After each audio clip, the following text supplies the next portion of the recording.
Previously during the investigation. I'm Kaysen, Forrest Kaysen. Thomas, did you see Nick here? No. When I got here, he was already like this. What are you doing? Get out of the way! I'll do it! George, stay back. She's trying to speak. No! It couldn't be! Nick! Oh, please, no! You got us good this time, Zach.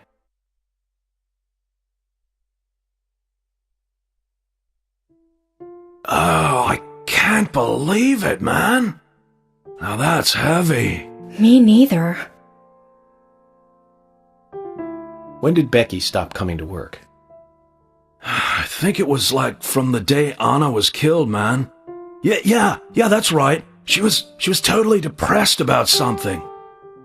Quint called for her to let us know she wasn't coming in for work. She must have been totally in shock, the poor thing. So you took the twins along to cheer her up? That's right, hon. If only I knew it would be like this, I'd have spent more time talking to her. You told me about a special secret between your children and Becky. Yes, of course. What about it? It seems Becky handed them an item before she was killed. Any idea what that might be? Now that you mention it, they had a box about this size which they said was very important. That's it. I'd like to talk to them about this in person. Where are the boys now? They went out, actually, with Mr. Kaysen. They said they were going to visit Greenvale Forest Park today. They were going to take Willie for a walk, that dog of his. Kaysen? Do you know him well? Oh yeah, he's a good guy. He always brings us gifts from his road trips. The kids love him, so we let him take them out every once in a while.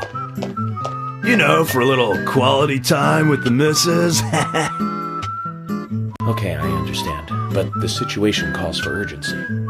I'll go and look for them myself. And if they come home without running into me, could you let us know? Sure, of course. I'll contact the department. Where is it? Where?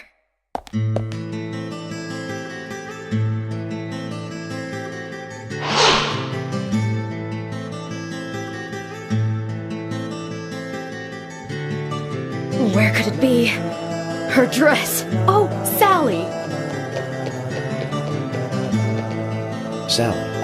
Anna's mother? She's acting up again. She's been like that ever since she heard the news. What exactly is she doing?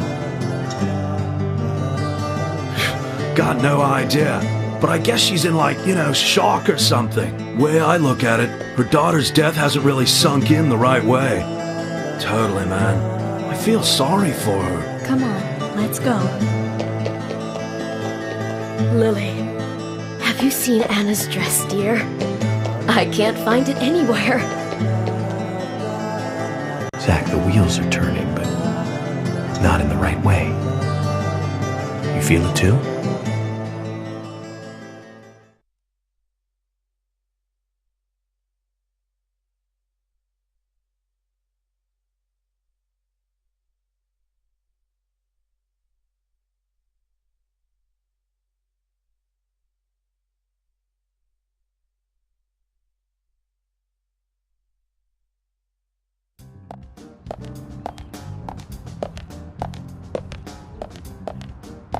Isaac and Isaiah aren't here. They're apparently out with Kaysen. Let's go look for them. With Kaysen? Sounds like a long story. Any ideas where to start looking? Lily told me where they went. No problem.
And today, we're stuck here having to search for lost children. They're not lost. We're the ones who are lost.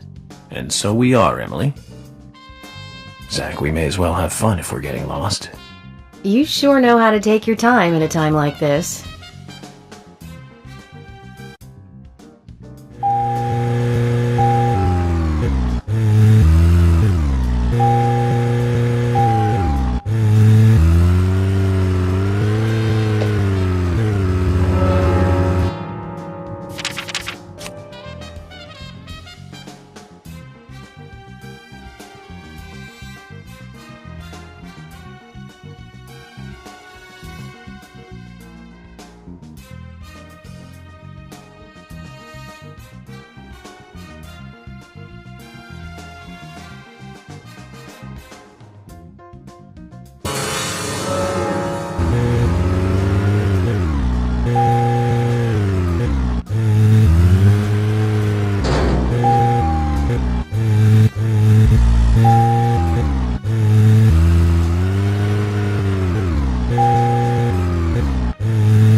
Two people have been murdered in our town. And now 2 young children are at the center of it all. I just can't come to grips with it yet. Crime will happen wherever there are people. And that's why we have our jobs. It might be easier for you because you don't live here. These were people that I knew that were killed. And the murderer might be someone who lives here in this town. It's really depressing. I know. But someone has to bring this murder to justice. You're right, I know.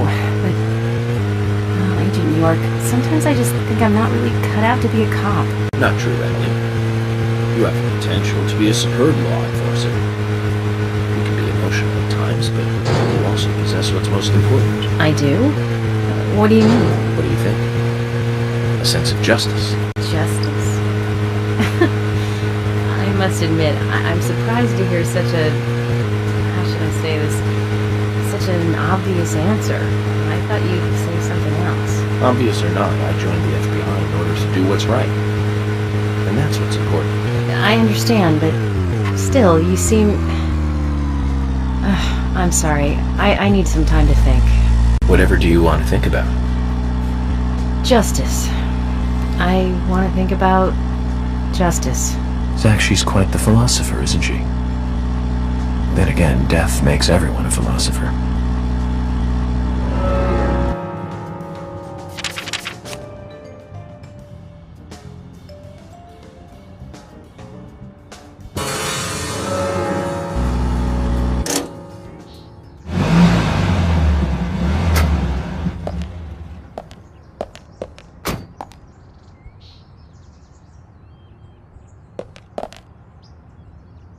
Is there something you want to check out? Well, either way, it doesn't matter. I can see you won't be rushed. I'm gonna go ahead, okay? Okay, that would be fine. Then I'll head over to the place that Lily mentioned. Don't take too long before you catch up, okay?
So, Zach, this case turned into a multiple homicide.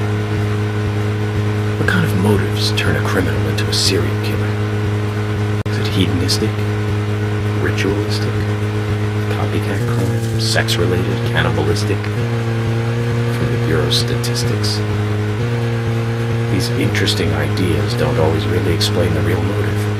They're just words, phrases that the media uses to scare citizens. The spotlight falls on a mere 1% of all cases. Only the weird ones. You understand all this, right, Zach? No matter how bizarre a crime may appear to be, at the root, there is always rage and personal interest. Right, Zach? Most people simply don't kill for pleasure. But that kind of common sense never applies to our investigations. Maybe we're lucky, or unlucky, depending on how you look at it. We end up working on those cases in that 1%. Do you remember, Zach, the first case we handled just after becoming a special agent? No, let's talk about this another time. I don't feel like it right now.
Zach, is there something here that you want to check out? According to Lily, the twins should be with Kaysen.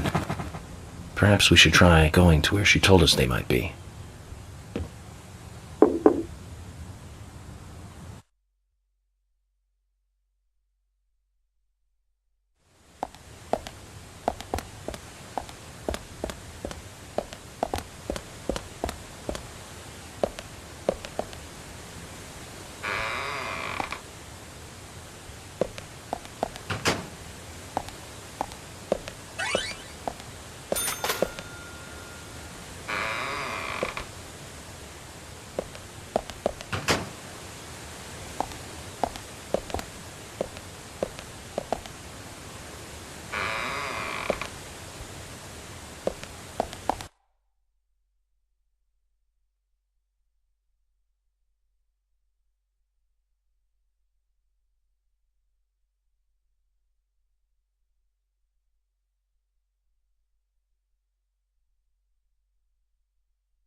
Multiple homicide of young girls in that college town in Illinois.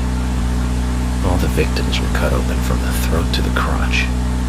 Ripped right open.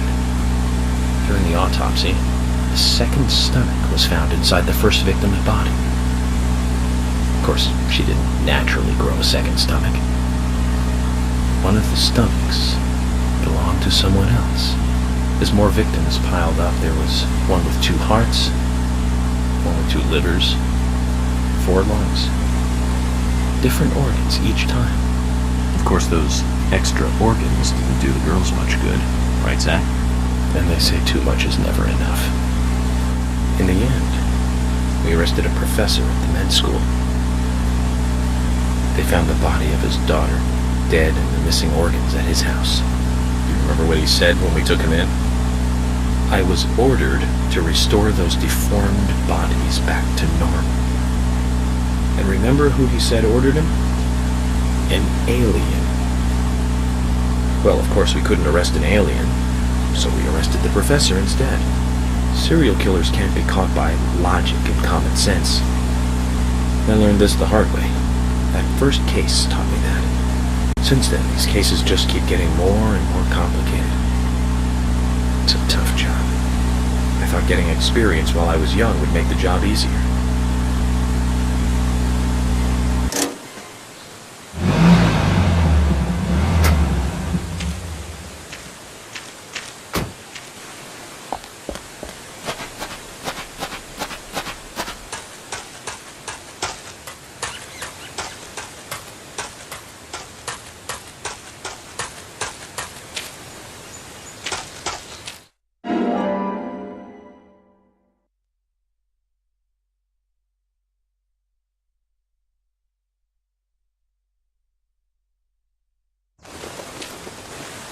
A human bone? This doesn't look related to the case, but shouldn't I let someone know?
Time of year.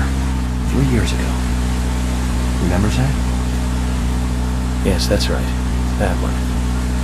Multiple homicide, same MO, across Utah, Colorado, and Missouri. The victims were all average married housewives. But after being run over so many times by a car, they didn't look human. 5 victims in 2 months in the 3 states. The way he killed them was always the same. But aside from that, there was nothing that linked the victims together. Well, they were all married. But age, race, nothing else matched up. Tire marks and fragments of paint ID'd the car that was used. That's where things got really tricky. The perpetrator used a 1993 model Cadillac Alante as a weapon. It was registered in the name of one Senator...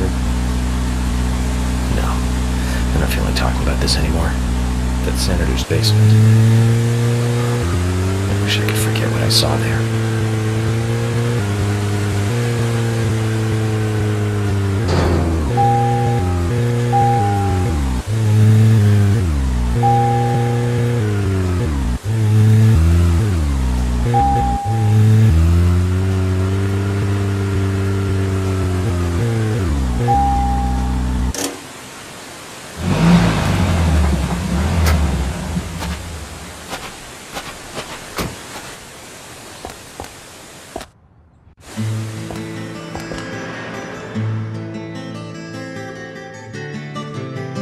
Agent York, I found Isaac and Isaiah. They're over there.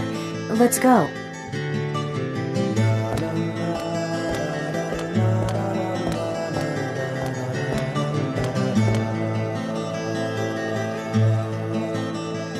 Hello again, Isaac and Isaiah.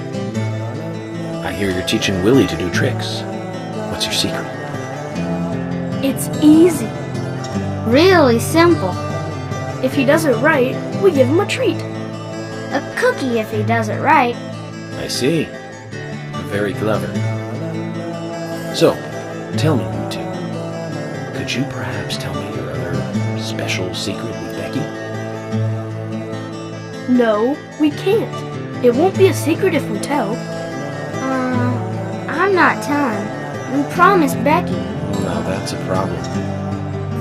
Because I also made a promise to Becky. A promise to catch the bad man who hurt her. But I can't keep my promise if I don't know what the secret is. Do you see?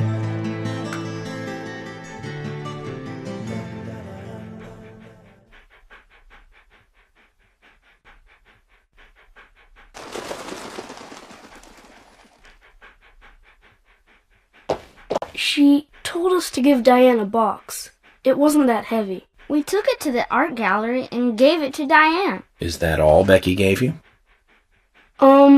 Just when we were leaving to take the box to Diane, Becky called us back. She handed us something. It was small and round. She told us to keep it safe in our pocket and give it to Diane.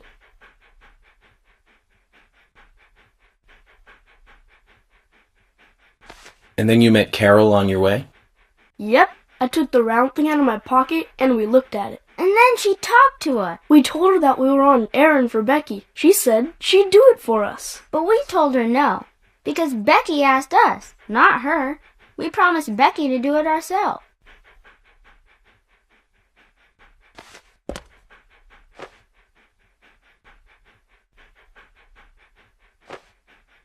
So Becky did entrust the locket to them.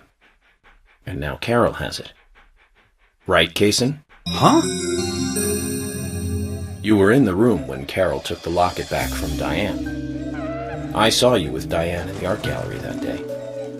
Well, yeah, I was there in the room, but I was only chatting with Diane. Oh, then Carol burst in, all angry looking. While Carol and Diane had their talk, I just sat there like a frog. Yeah, so Carol took the locket from Diane, but that has nothing to do with me, right? Yes, I believe so. But from this instant, you are now a key witness in this case. I'm afraid you can't leave town until you hear from me. What? Can you do that? This is all starting to sound a little like Alice in Wonderland. Which makes you Humpty Dumpty. Huh? Isaac and Isaiah, thank you. I think I'll be able to keep my promise with Becky thanks to you two. How is Becky? Is she getting better? She'll come and help out at our store again, won't she? She'll come and play with us again. Won't she? Boys, about Becky. That's right. Becky is almost totally better now. But I don't think she'll be able to come and see you. I was told by Becky to keep this a secret. But she's actually a goddess of the forest, just like Anna. I think she's gonna be in the forest with Anna for a while. Cool! We'll keep this a secret then, too. Wow, that's why Anna and Becky are such good friends. Okay, Willie. You're happy too, aren't you? Zach, I hope Emily doesn't end up as a forest goddess, too.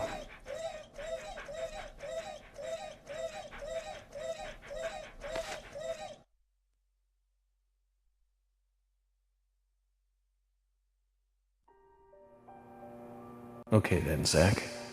Let's go over what we found out recently about the case. First, Diane, the owner of the art gallery. She was out drinking with Nick Cormack in a bar on the night Anna died. Nick confirmed this, and so she has an alibi. But then we have what Nick's wife Olivia told us. According to Olivia, Nick and Diane not only went to the bar, but also went somewhere else that night. Do you remember where that was, Zach?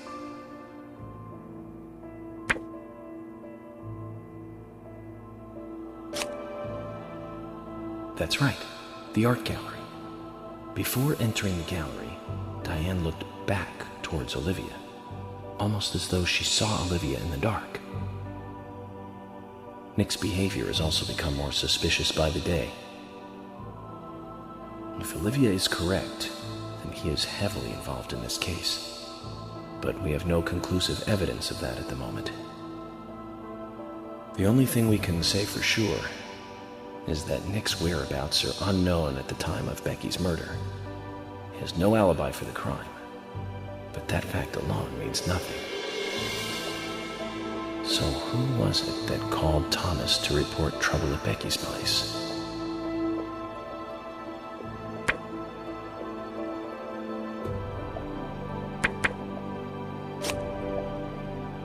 That's right. It was Quint, Becky's boyfriend. He went to her house and saw the tragedy. Now, about Becky's murder. I'm embarrassed and mortified. Killer struck again while we were on the case. We found her bitten off tongue. A massive amount of red seeds that poured out with the blood. And an inverted peace symbol, like the one seen at the site of Anna's murder. From the similarities, one can deduce that Anna's killer killed Becky. We also found one other important piece of evidence in Becky's room. Can you remember what that was, Zach?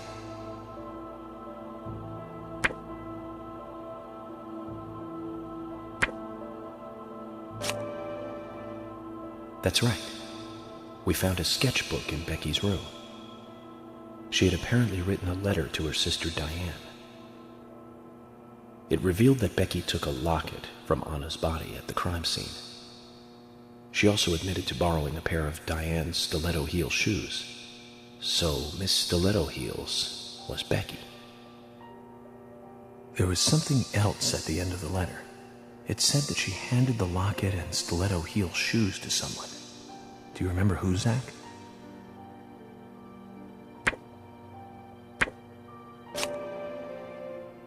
That's right, Zach. And from what Isaac and Isaiah told us, Carol offered to take the items to Diane, but the twins refused. They gave them to Diane themselves, as they had promised. For some reason, Carol wanted the locket. She ended up storming into the gallery to take it from Diane. And when Carol took the locket from Diane, Kaysen just happened to be there. Is Kaysen involved in this? Or was he just there by coincidence? I wonder what's so special about the locket, too. Why did Carol want it so badly? The questions are mounting. Come to think of it, Quint, the first witness, has no alibi for Becky's death. We checked the phone records, and his call definitely came from her house. Is it possible he attacked Becky and then called us from the scene? But everyone is suspicious one way or another. What should we do next, Zach? Okay, who's the most suspicious?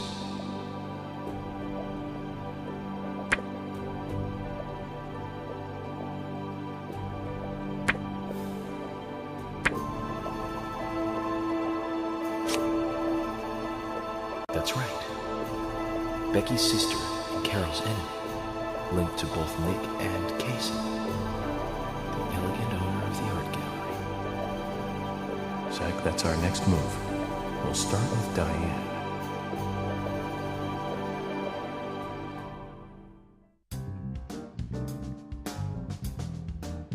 So, you want to find out everything there is to know about Diane? That's right. There's just too many things that we don't know. First, we need more intel about the relationship between Nick and Diane. How? Nick and Diane meet every night at the bar. Let's use that.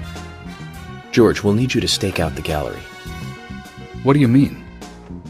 Wait in the parking lot of the art gallery and tail Diane when she leaves. If she goes anywhere other than the bar, you let me know. Emily, you take the diner. Wait for Nick and tail him to the bar too. As with George, if he goes anywhere else, then you let me know. Okay. Thomas, you keep a watch on them inside the bar. Yes, I will. I'll be waiting in the parking lot of the bar. Once Nick and Diane are together, I will follow them wherever they go. What time do they usually show up, Thomas?